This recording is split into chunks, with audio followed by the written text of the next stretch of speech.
Okay, bilang politiko, disappointed lang ako dahil siyempre, ako kahit minority kami, isang bansa lang naman tayo eh. We want our country to succeed. Our country will succeed only if the administration succeeds. Pero ang gulo eh. Bakit ganito? I mean, ang daming problema ng taong bayan, pwede naman by law sagutin. Minimum wage, pwede naman yan by law eh. Production ng pagkain, si DA lang, ayusin lang nila yung ano nila, makaka-improve na tayo sa production ng pagkain. Maraming problema ng taong bayan, pwedeng sagutin by law. Bakit papayagan ng presidente na mabulabog yung administration niya ng ganitong issue na People's Initiative pa, na parang ginamit ng mga members of Congress ang mode for the people, tapos yung subject matter ng People's Initiative, tagong-tago ang plano. It is about procedure. That's why magdududa ka, is it really a People's Initiative? Ang top of mind ng people? Procedural amendment to the Constitution? Sana the President should have nipped this in the bud. Pero lumaki na ng ganito, it's still not yet too late. I hope productive yung meeting kanina. Well, pwedeng Senate ang mag-file ng case, pwedeng individual senators ang mag-file ng case, pwedeng group of senators. Actually, ini-encourage ko nga mga people's organization and the citizens of the Republic na interesado to file the cases. Kasi nabanggit na rin naman natin yung reasoning natin eh. So, but definitely ang Senado inaaral yung mga options available to us as an institution and to us as individual members of the Senate.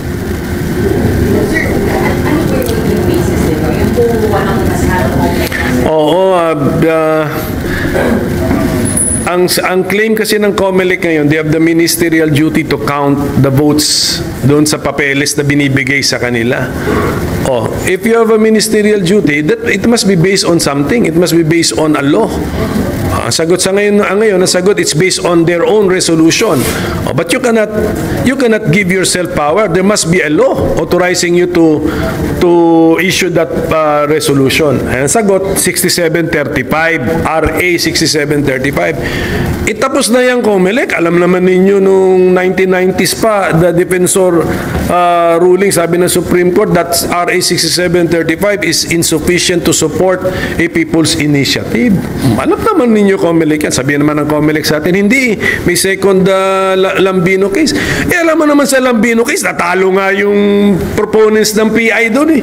Sa main decision, hindi na, sabi ng Supreme Court doon, wag na natin i-revisit yung defensor case. Yun yung decision na may pirma ng mga justices. Oh, that is the ruling. And then nag-motion for reconsideration, talo pa rin yung proponents na People's Senate. Tapos meron lang isang paragraph doon na may komentaryo na some have the opinion na sufficient si RA 6735. Pirmado lang naman ng clerk of the court yun. Yung isa, yung una, yung defensor case, pirmado ng justices. Yung main opinion sa Lambino, pirmado ng justices. Ang gagamitin ng COMELEC sa atin is pirmado ng clerk of court.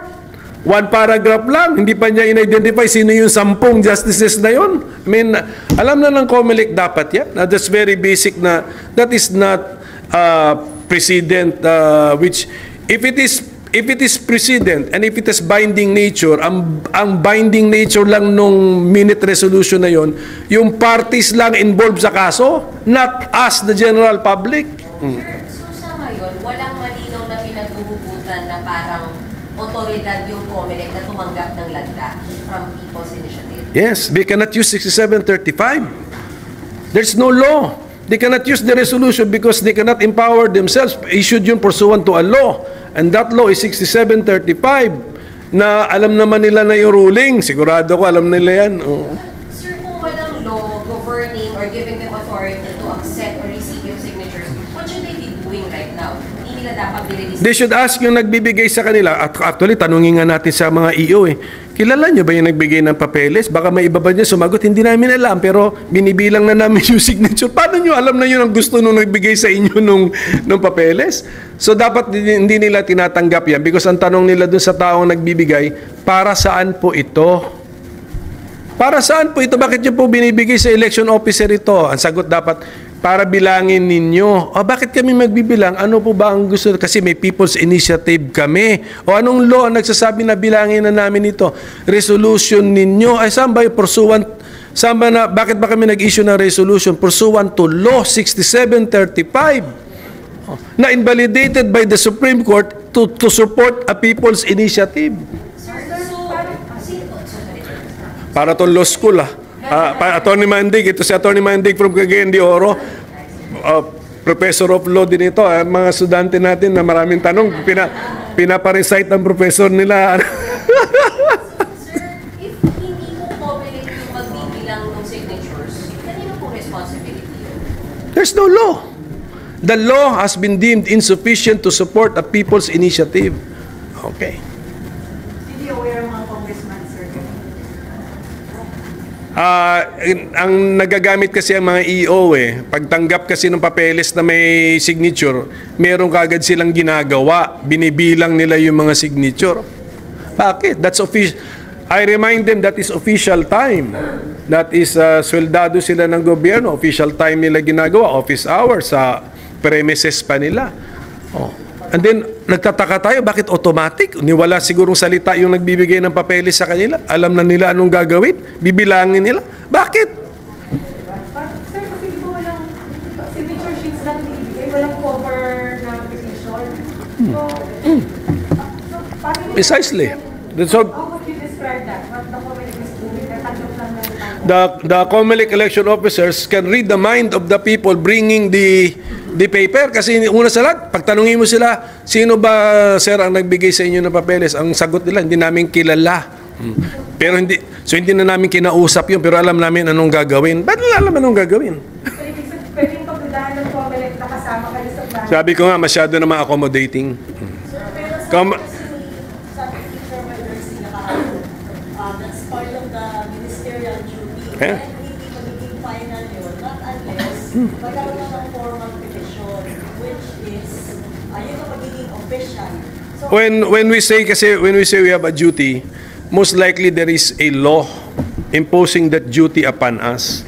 Kaya ang tanong, saan mo nahugot yung konseptong ministerial duty ninyo? Why do you have a duty? What law gave you a duty na kung may mag-abot sa iyo ng papeles na may pirma, bibilangin mo ang signature? What law? And all they can cite is RA 6735. Tapos na ang usapan dyan. Alam na nila yun. Clarify ko lang, decided na po ba yung Senate na mag-file ng kaso o nagpa-plano ka lang? Meron talaga magpa-file. Hindi ko lang alam if it's a Senate as an institution or individual senators. But merong magpa-file. Hindi na po maiiwasan ang resort to judicial processes. Kasi we really have to, ang design ng ating constitution, pagka may ganitong mga conflict, kailangan na ng referee. Who is the referee? It's the judiciary most of the time is the referee. Napag-usapan sa caucus yan. Napag-usapan ko yan sa caucus kahapon. That we will have to do something. Yes, yan ang general conclusion namin. Speaker Alvarez daw parang magpapayag din yata ng petition sa SC. Ano din ba yung Senate sa kanila? Yung mga Si Bebot ito, I do not know. Kakusap ko rin si Bebot pero sa unprogrammed appropriations siya magpa-file na kami soon. Inuna ko na. Pero yung individual sir, kayo po mag-initiate kayo, sir. Oo. Oo. Kaya tinatapos ko na yung isa kong na ginagawa para makamove on naman kami sa next case na. Magkasama kami ni Speaker Bebot Alvarez sa petition namin on the unprogrammed appropriations.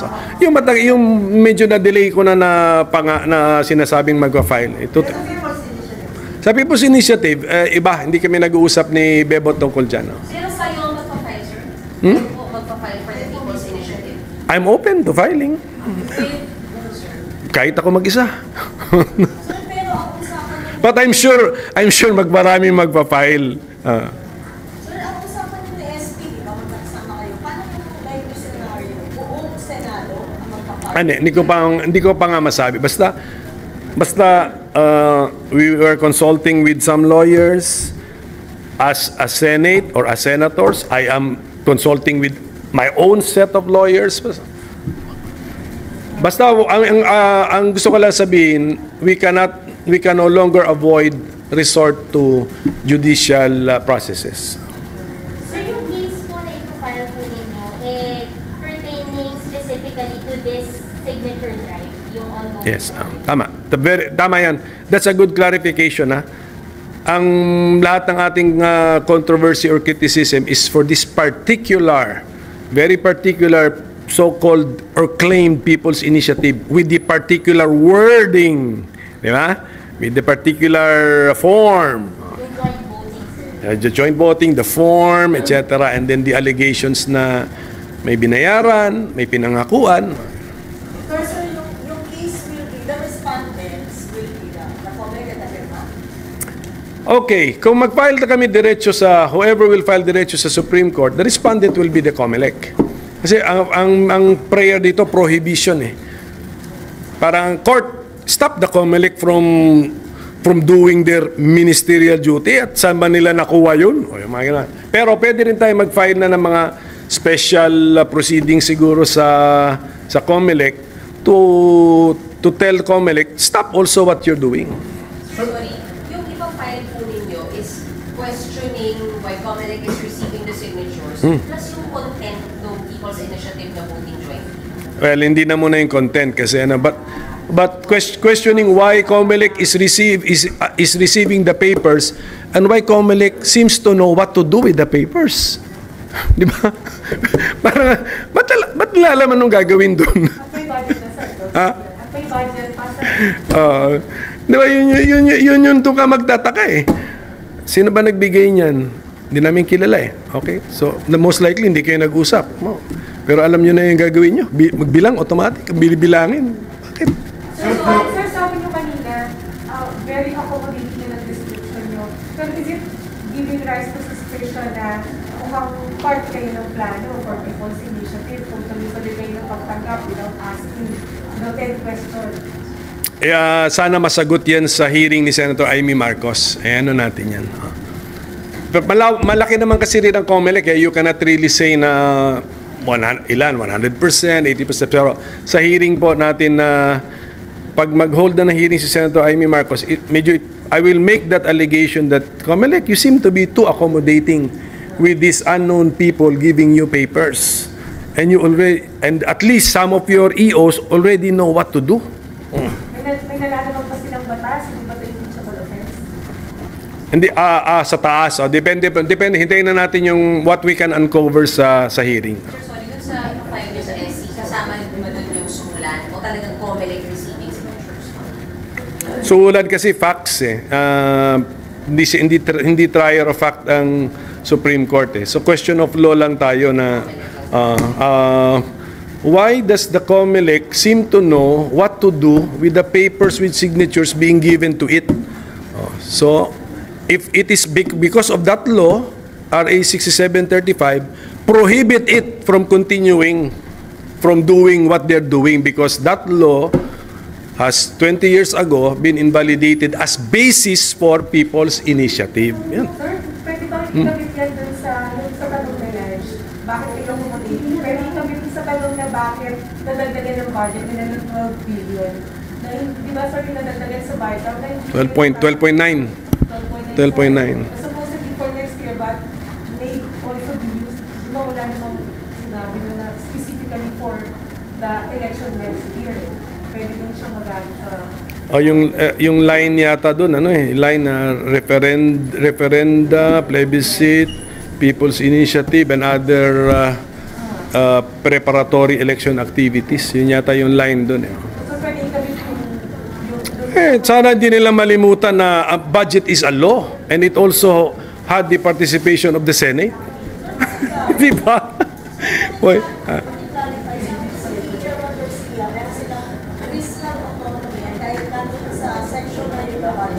Pwede nilang i-realign na ginagamit nila ngayon sa ibang purpose.